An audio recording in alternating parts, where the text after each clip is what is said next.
자, 일본이 금리 동결을 했습니다. 일본은행 카즈오 총재가 오후 기자회견에서 비둘기파적인 발언을 했다고 하는데, 시장이 예상했던 대로 금리 동결을 하면서 일단 금리 인상에 대한 우려는 완화가 좀 되는 것 같고요. 이제 몇 시간 뒤면 FOMC가 있습니다. 이번에 금리 동결 확률은 99%로 보고 있고요. 5월 달에도 금리 동결 가능성이 83%나 됩니다. 이제 6월까지 가야 첫 금리 인하를 50% 이상을 확률로 보고 있고요. 연준에서 잘 아는 닉 티밀하우스 기자는 제롬 파월을 어떤 식으로 표현하냐면 평온한 오리처럼 보인다고 얘기합니다. 매파도 아니고 비둘기파도 아니고 이제 평온한 오리처럼 보이지만 물속에서 끝없이 노를 젓고 있는 오리라고 얘기를 합니다. 그래서 이번에 제롬 파월이 비둘기적이지도 않고 매파적이지도 않고 데이터에 따라서 움직이겠다라고 얘기할 가능성이 굉장히 높고요. 이제 2주 뒤면 시행될 4월 2일 상호 관세에 대한 불확실성도 있고, 지금 트럼프랑 푸틴이랑 오늘 90분 정도 통화를 했다고 합니다. 영상 통화도 아니고 그냥 전화로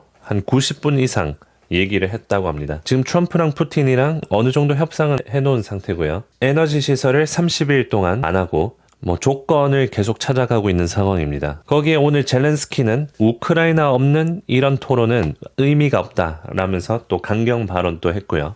이렇게 지정학적 불확실성이 커지면서 골드 가격은 신고가를 찍게 됐습니다. 이제 3,035까지 올라왔고요. 내일이면 많은 불확실성들이 어느 정도 해소가 될 가능성도 있습니다. 미국, 러시아, 우크라이나 전쟁에 대한 업데이트, 그리고 FOMC 때 제롬 파월이 무슨 얘기하는지에 따라서 불확실성이 풀리면 대체적으로 주가가 오르는 경향이 있습니다. 제롬 파월이 이번에 불확실성을 더 추가적으로 줄 것 같지는 않고요. 이제 러시아 우크라이나 관련해서 지정학적 이슈 여전히 불확실성이 많은 상황이지만 어느 정도 진전이 보이고 있고, 백악관에서 이 파괴적인 관세 시행하기 전에 4월 2일 전에 질서를 회복하려고 하는 시도가 보이고 있습니다. 특히 오늘 스캇 베센트 재무부 장관은 화요일 폭스 비즈니스랑 인터뷰를 했는데 4월 2일에 일부 국가에서는 관세가 상당히 낮을 수도 있다라고 시사를 했습니다. 그리고 일부 관세는 사전 협상이 이루어졌다라고 얘기하기도 했고요. 그래서 4월 2일에 무질서하게 하는 게 아니라 이제 어느 정도의 질서를 회복 시도하고 있고요. 그래서 시장이 지금 우려하는 거는 관세 전쟁 그리고 제롬 파월이 어떻게 나온지인데, 우선 내일은 제롬 파월이 나오면 불확실성이 해소될 가능성이 높고, 관세관에서는 이제 2주이 남았습니다. 전쟁에 관련해서는 오늘 푸틴이랑 트럼프랑 90분 넘게 통화를 하면서 어느 정도 합의를 봤고요. 불확실성이 좀 줄어드는 진전이 있었습니다. 그리고 관세, 4월 2일에 굉장히 큰 불확실성이 있을 거라고 보는데, 백악관 측에서 점점 질서를 회복하는 시도가 보이고 있습니다. 이제 앞으로 남은 2주 동안 얼마나 질서를 회복하고 이 불확실성을 좀 줄여줄지 모르겠지만 아무래도 그런 움직임이 있다는 것 자체가 좀 긍정적으로 해석해 볼 수 있을 것 같고요. 자, 이걸 보면 미국 S&P인데 고점에서 꽤나 떨어졌습니다. 대신 다른 글로벌 주가들은 크게 하락하지는 않았습니다. 일본을 보시면 고점에서 얼마 안 빠졌죠. 영국도 고점에서 빠졌다가 회복을 했습니다. 독일은 지금 신고가를 찍고 있고요. 프랑스도 고점에서 빠졌다가 회복을 했습니다. 이탈리아도 지금 신고가를 가고 있고요. 그래서 아무리 S&P, 미국 주식이 쭉 올라가서 굉장히 많이 올라갔다고 하지만 글로벌적으로 올라가고 있는데 미국이 과대 낙폭으로 관세 이슈 때문에 많이 빠졌다고 볼 수 있죠. 그래서 최근에 과대 낙폭도 있고 여러 불확실성으로 인해서 많이 떨어졌기 때문에 이제 반등할 때 또 크게 반등할 수 있습니다. 그래서 내일 만약에 FOMC 이후로 좀 상승이 보인다면 회복이 꽤 크게 나올 수도 있고요. 그런데 꽤 크게 나온다고 해서 거기서 롱을 레버리지로 잡기에는 아직 무리가 있습니다. 지금 S&P랑 나스닥 둘 다 차트를 보면 이번 주 월요일에 이 나스닥 저항선 매물대를 돌파했다가 다시 내려왔습니다. S&P도 마찬가지로 여기서 돌파했다가 다시 내려왔고요. 이걸 또 크게 보면 월봉 차트인데 뭐가 보이시나요?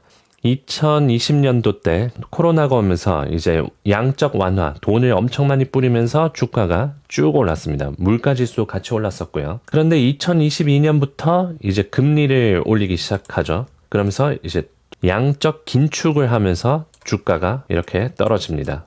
이 초록색 선까지 갔죠. 2023년에 들어서면서 이제 AI가 나오고 이 긴축을 아주 세게 했던 거를 이제 다시 슬슬 놔주면서 주가가 또 엄청나게 오릅니다. 2020년 정도까지 많이 올랐었죠. 그러다가 이제 관세 등등 글로벌 경기 둔화 얘기가 나오면서 또 떨어지기 시작합니다. 만약에 많이 떨어진다면 여기 초록색까지 떨어질 수 있겠죠. 월봉 맥디를 보면 2020년도랑 비슷하게 이렇게 크로스하고 있습니다. 그래서 대충 차트의 흐름을 보면 뭐 이런 쪽으로 가고 있는 것처럼 보이죠. 지금 트럼프랑 트럼프 측근들도 뭐라고 하냐면 1, 2분기는 바이든 경제다라고 얘기하고 3분기에서 4분기부터 트럼프 경제다라고 얘기합니다. 그래서 한 9월까지는 주가를 별로 신경 안 쓰겠다라고 해석해 볼 수도 있어요. 그래서 지금 시나리오를 그려보자면 이렇게 주가가 떨어지고 오르고 이렇게 하겠지만 결국 3, 4분기까지는 계속 떨어지는 그림이 나올 수 있지 않을까. 특히 10년물, 2년물 장단기 금리 차이를 보면 이렇게 역전이 되고 올라오면서 경기 침체가 나옵니다. 2020년도 때도 마찬가지고요.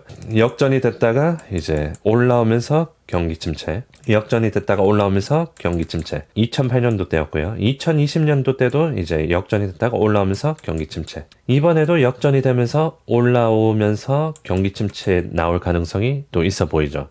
이게 언제 오르냐면 연준이 금리 인하하면서 이렇게 올라옵니다. 연준이 금리 인하한 시기가 언제였죠? 한 6월쯤이었습니다. 6월부터 한 54% 확률로 지금 금리 인하를 할 거라고 보고 있고요. 그럼 6월 달은 2분기죠. 연준이 금리를 이제 급격하게 내리면서 6월부터 9월까지 금리 인하를 한다면 경기 침체 국면에 들어설 가능성이 있어 보입니다. 그래서 대략 9월까지 좀 부진하다가 이제 9월 이후로부터 4분기 그때 가면 이제 금리는 많이 낮을 거고 주가도 많이 떨어져 있을 거고 그때부터 이제 쭉 떨어졌던 주가가 이제 쭉 올라갈 수 있는 그런 시나리오가 또 생길 수가 있죠.